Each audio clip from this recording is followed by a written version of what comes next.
इसके बाद vitamin B 12 से जुड़े ही एक और विटामिन है, वो भी बी ग्रुप का ही विटामिन है, जिसको बोलते हैं नियासिन। ये नियासिन जो है, इसको हमें याद रखना है जब जब किसी को भी याददाश्त की कमजोरी है। उसको उसके अलग अलग नाम हैं, एक बोल देते हैं डिमेंशिया, और उसके सीरियस फॉर्म को बोलते हैं अल्जाइमर्स डिजीज़। लेकिन इन सब में कॉमन क्या है? विटामिन नियासिन की कमी। और ये नियासिन की कमी से ही याददाश्त की कमी आ जाती है, चाहे वो बच्चों में हो चाहे वो बड़ों में हो।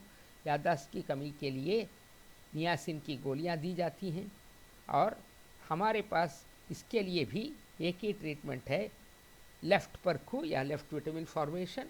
और इसका अलावा एक नियासिन वाला पॉइंट भी गुरुजी ने निकाला है। तो ये सब चीज़ों से क्या होता है कि याददाश्त अच्छी होने लग जाती है। और इसके कारण अलग अलग बीमारियां हैं। एक और बीमारी डिमेंशिया के अलावा बीमारी है अल्जाइमर डिजीज़, और इसके अलावा आ जाता है क्रूसफेल्ट डिजीज़ या क्राइट्सफेल्ट डिजीज़। तो ये सब सेंट्रल नर्वस सिस्टम की गड़बड़ियों से आते हैं, और इनमें आर्टेरियोस्क्लेरोसिस इत्यादि होना भी इनमें पाया जाता है। और इन सब के लिए हमारा न्यूरोथेरेपी ट्रीटमेंट बहुत ही अच्छा और कारगर है। फिर अगले जो विटामिन है उसको बोलते हैं थायामिन या विटामिन बी 1। यह नर्वस सिस्टम के अनेक कार्यों के लिए ज़रूरी है, और इसके अभाव में स्मूथ मसल्स के फंक्शन में गड़बड़ियां आ जाते हैं। और इसको ठीक से बनने के लिए शरीर का अपना बनाया हुआ मेटाबोलाइज्ड ग्लूकोज जिसको कहते हैं, उसका रहना ज़रूरी है। यानी ये मेटाबोलाइज्ड ग्लूकोज कैसे बनेगा? जब शरीर कार्बोहाइड्रेट्स को ठीक से पचाएगा और उसका अदल बदल ठीक से कर पाएगा। और उसके लिए थायराइड ग्लैंड का भी ठीक होना ज़रूरी है। और ये थायामिन वाले पॉइंट में दर्द ना होना ज़रूरी है। और इसके लिए गुरुजी ने ये थायामिन वाला पॉइंट निकाला है, जो बहुत कारगर है। और यह किन किन बीमारियों में ज़्यादा मैंने देखा जाता है इसकी कमी, जैसे भूख ना लगना, पेट खराब होना, क्योंकि यह स्मूथ मसल्स के फंक्शन में पेट की मसल्स सब स्मूथ मसल्स होते हैं, आर्टरीज़ के मसल्स भी स्मूथ मसल्स होते हैं, और इसके कारण लिवर और सभी ग्लैंड्स के मसल्स भी स्मूथ मसल्स होते हैं।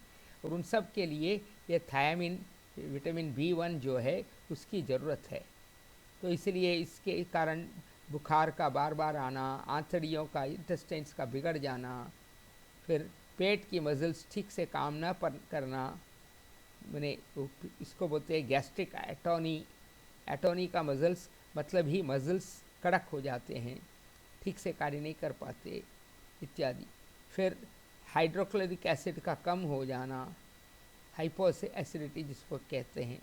और अभी भी हमने बताया आपको इसमें कि हाइड्रोक्लोरिक एसिड और इंट्रिंसिक फैक्टर ठीक से ना बने तो विटामिन बी 12 की भी कमी आ जाएगी।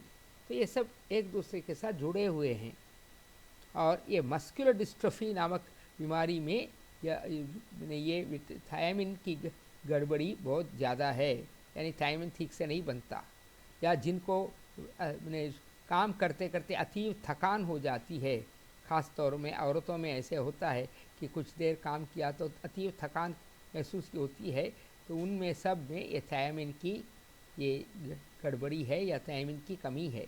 और इसको ठीक करने के लिए हमको पहले पाचन संस्थान को ठीक करना है, उसके बाद हमको थायामिन के लिए उचित पॉइंट्स देने हैं। तो ये बहुत ही महत्वपूर्ण है, ख़ास तौर से पेट की कार्बोहाइड्रेट्स के पाचन में एवं पाचन संस्थान के ठीक रहने में इत्यादि में यह बहुत कारगर है। अभी इस पेज में कुछ चीज़ें लिखी हैं जहाँ पर हमको ध्यान देना है कि थायामिन वाला पॉइंट को किन किन बीमारियों में हमने और ट्राई करना है। उसमें थायामिन वाला पॉइंट भी होगा या vitamin formation, right vitamin formation होगा। तो किन किन बीमारियों में हम ट्राई कर सकते हैं एक का नाम है फैनकोनी सिंड्रोम। फैनकोनी सिंड्रोम एक मैंने ऐसी बीमारी है जिसमें यूरिन में अनेक एमिनो एसिड्स निकल जाते हैं। और ऐसी एक मैंने पेशेंट गुरुजी के पास आई थी और करीब 8-9 साल उसके मम्मी ने हमारे तरह तरह के उपचार दिए, जिसमें मुख्य था ये फोलिक एसिड का पॉइंट और ट्रीटमेंट, क्योंकि उस बच्ची को होल इन द हार्ट भी थी। तो वो सब एक एक करके ठीक होता गया और वो बच्ची फैनकोनी सिंड्रोम से निकल गई है। ऐसे उस ज़माने में मैं कह रहा हूँ करीब 2007-2008 की बात है। तो उस समय तक वो मैंने कम से कम 10-12 साल उस मम्मी ने वो हमारे उपचार दिया था उस बेटी को और अपनी बेटी को, और वो काफ़ी अच्छी हो रही थी या हो चुकी थी। तो इसलिए फैनकोनी सिंड्रोम में थायमिन का पॉइंट यूज़ करना है और इसके अलावा अन्य पॉइंट्स तो देना ही है। फिर इसके बाद है अटैक्सिया, मायोक्लोनिक जर्क, कोरिया इत्यादि में, और सभी मेटाबॉलिक डिसऑर्डर्स में, और ख़ास तौर से IBS, क्रोन्स डिजीज़, इन सब में ये थायमिन की बहुत ज़रूरी है, ये ज़रूरत है। और इन सब को हम लोग मैंने इन सब बीमारियों में हम लोग थायमिन पॉइंट को उपयोग करके लाभ प्राप्त कर सकते हैं। अगला जो विटामिन है वह है फोलिक एसिड, जो बहुत ही मुख्य विटामिन है हमारे लिए, ख़ास तौर से औरतों में प्रेगनेंसी के दौरान भी, और सभी के लिए अलग अलग मैंने कार्यों के लिए वह कार्य करता है। इसलिए इसके बारे में थोड़ा से डिटेल में जानेंगे। सबसे पहले है कि ये जो है फोलिक एसिड जो है वह अलग अलग केमिकल ग्रुप्स को ले जाने का कार्य करता है, जिसको बोलते हैं एक ग्रुप है हाइड्रोक्सी मिथाइल ग्रुप और एक है फॉर्माइल ग्रुप या फॉर्मिल ग्रुप। तो ये हम जब भी किसी रिपोर्ट में इन सब चीज़ों की गड़बड़ियाँ देखते हैं तो हमें ये फोलिक एसिड पॉइंट, जिसमें गुरुजी ने बहुत अच्छी तरह से फार्मूला भी बनाया है और पॉइंट भी है फोलिक एसिड के लिए, तो वो सब हम देना है। इसके लिए यह बहुत उपयोगी है। फिर क्या है कि फोलिक एसिड के उपचार सभी जीन्स की गड़बड़ियों के लिए बहुत इम्पॉर्टेंट है, और जीन्स की गड़बड़ी को हम फोलिक एसिड फार्मूला देकर हम ठीक करते हैं। तो इसमें क्या क्या चीज़ें होते हैं, एक है विटामिन B12 के जैसा जीन्स को डुप्लीकेट करने के कार्य में मदद करना, जिसमें यह विटामिन B12 से थोड़ा अलग तरीके से कार्य करता है। और विटामिन B12 जो है वह RBC मैच्योरेशन के लिए है, जबकि यह जीन्स की डुप्लीकेशन के लिए फोलिक एसिड कार्य करता है। तो इस प्रकार से वो विटामिन, ये जो भी जीन्स चेंज डिफिशियंसीज है उन सब के लिए वह बहुत कार्य होता है इससे। यानी यह विटामिन जो फोलिक एसिड है वह ग्रोथ को बढ़ावा देने का कार्य करता है। यानी और अगर खाने में फोलिक एसिड विटामिन की कमी होगी तो मनुष्य के शरीर की बढ़ोतरी नहीं होगी, यानी ग्रोथ रुक जाएगी। तो फोलिक एसिड विटामिन B12 से अधिक लाभ पहुंचाता है, यही लिखा गया है।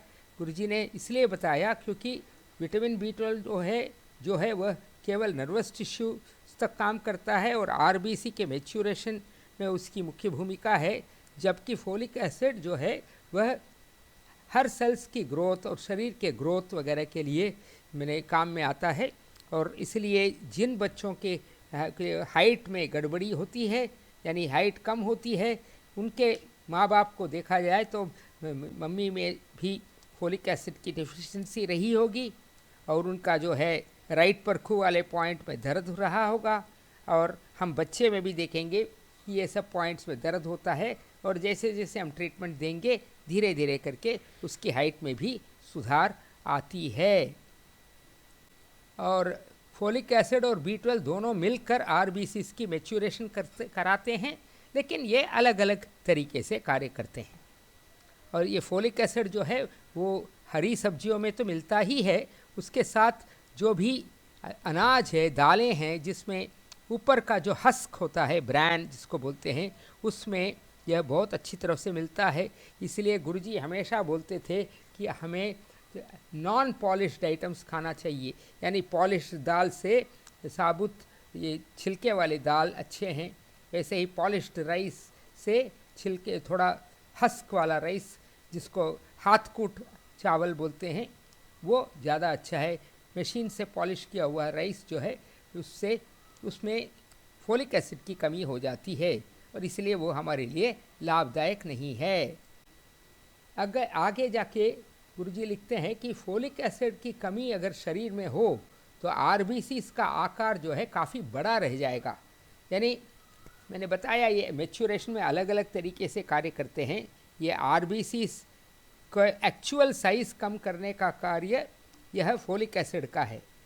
तो विटामिन B12 का भी कुछ भूमिका है, लेकिन फोलिक एसिड मेन है जो आरबीसीज के साइज़ को 45 माइक्रोन से लेकर 7.5 माइक्रोन तक लेके आता है। तो जिन जिन मैंने लोगों में, ख़ासतौर से औरतों में होता है, जिनको फोलिक एसिड की कमी होती है उसके कारण जो एनीमिया आता है, एनीमिया यानी रक्त की कमी, हीमोग्लोबिन की कमी, लेकिन फोलिक एसिड के कारण अगर वो एनीमिया है उसको बोलेंगे मेगालोब्लास्टिक एनीमिया। अगर विटामिन B12 के कारण या इंट्रिंसिक फैक्टर की कमी के कारण एनीमिया आया उसको बोलेंगे परनीशियस एनीमिया। तो इन दोनों एनीमिया में यही फ़र्क है, दोनों में हीमोग्लोबिन की कमी होती है लेकिन कारण अलग अलग हैं, नाम से कारण अलग अलग हैं, यह हमको समझ में आ जाएगा। आगे एक और बहुत महत्वपूर्ण सेंटेंस है कि थायराइड ग्लैंड और फोलिक एसिड में संबंध है। यानी थायराइड ग्लैंड का जो बेसिक केमिकल है वो टायरोसिन अमीनो एसिड है और उसको ठीक तरीके से मेटाबॉलिज्म होने के लिए फोलिक एसिड की ज़रूरत है। यानी जिसके शरीर में फोलिक एसिड की कमी होगी उनके थायराइड ग्लैंड में भी गड़बड़ी हो सकती है। तो इसीलिए नीचे लिखा है कि हम लैब टेस्ट बगैर भी अनुमान लगा सकते हैं कि जिस बच्चे के शरीर में फोलिक एसिड की कमी जन्म से ही है, यानी अनेक ऐसे बच्चे होते हैं ना जो जन्मजात तो उनकी गड़बड़ियाँ होती हैं, मम्मी को प्रेगनेंसी के दौरान फोलिक एसिड की ट्रबल्स थी तो वो जो मम्मी को थी वही प्रॉब्लम बच्चे को भी रहेगा।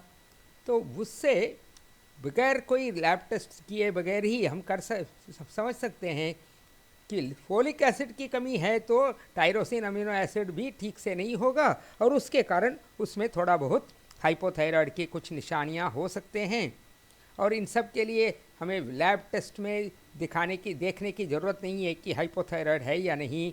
जब हमको पता चल गया कि मम्मी को फोलिक एसिड का डेफिशिएंसी था तो हम हाइपोथायराइडिज्म का ट्रीटमेंट भी शुरू करना चाहिए और उसके लिए अलग फार्मूला से वो हम बच्चों के मम्मी के सिखा देना चाहिए कि ये देते जाओ, ठीक है ना। और ये बड़े व्यक्तियों में भी हो सकता है कि जिन लेडीज़ को फोलिक एसिड की डिफिशिएंसी होती है तो उनको आप अपने आप उनको टेस्ट किए बगैर या टेस्ट करने के बाद आप थायराइड के लिए ट्रीटमेंट दे सकते हैं और थायराइड के ट्रीटमेंट से, फोलिक एसिड के ट्रीटमेंट से थायराइड की प्रॉब्लम भी सॉल्व हो जाएगी, ठीक है ना।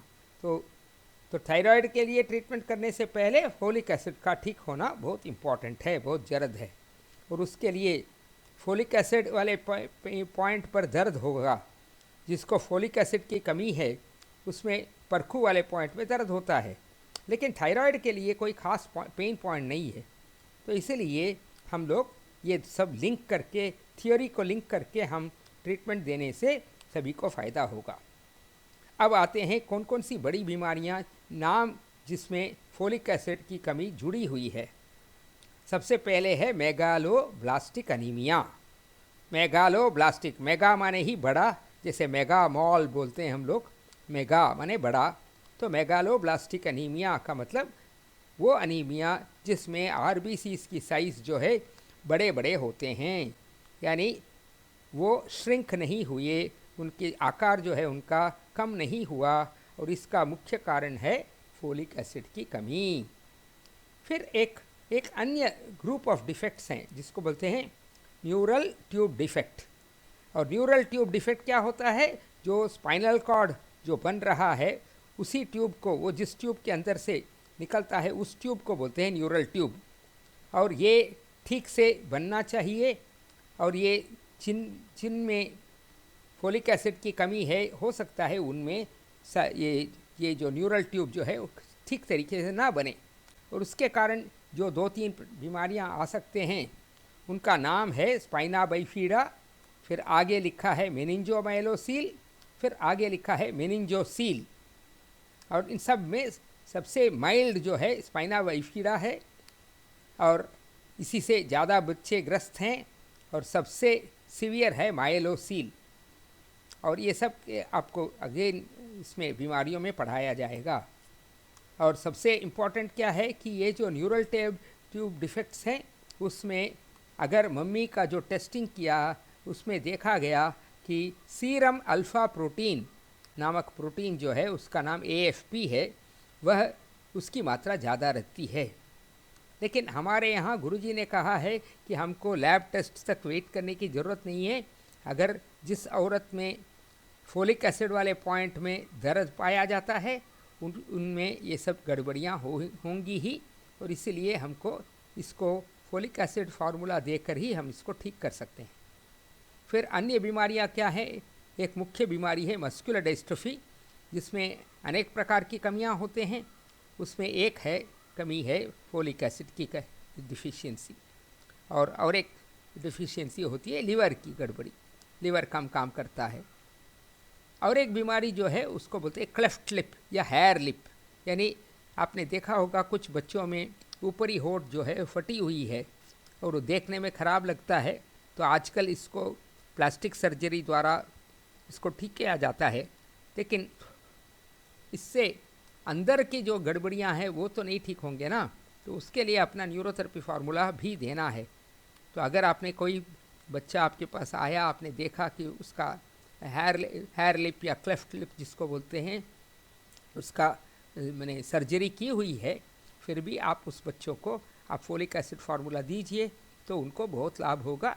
और ये सब चीज़ें हम उनके मम्मी को सिखा देना चाहिए ताकि वो रोज़ दे सकें, हमें उसके लिए अलग मेहनत करने की ज़रूरत नहीं है।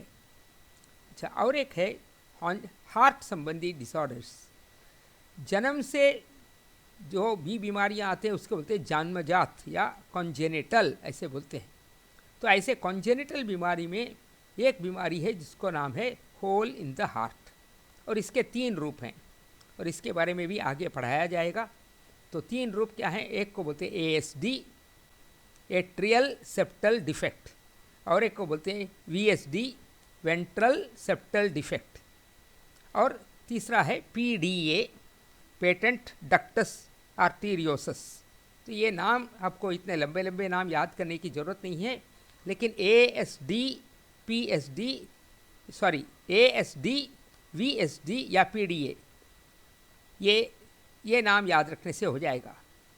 और ASD और VSD एक साथ किसी को नहीं होंगे, किसी को ASD होगा तो किसी को VSD होगा, क्योंकि वो एक ही चीज़ है, जगह बदली हुई है। कुछ लोगों में ऊपर आता है वो होल जो है उसको बोलते हैं ASD, कुछ लोगों में वो होल नीचे आता है उसको बोलते हैं VSD। तो ये फोलिक एसिड की कमी के कारण ये जो बीमारियां आती हैं, इन सब में हम लोग अगर फोलिक एसिड फार्मूला देंगे तो बहुत बहुत बहुत अच्छे रिज़ल्ट आते हैं। और ऐसे होल इन द हार्ट नामक जो कंडीशन है, जिसमें इवन छोटे बच्चों में ऑपरेशन नहीं किया जा सकता है, तो उनको भी बगैर ऑपरेशन हम ठीक कर सकते हैं।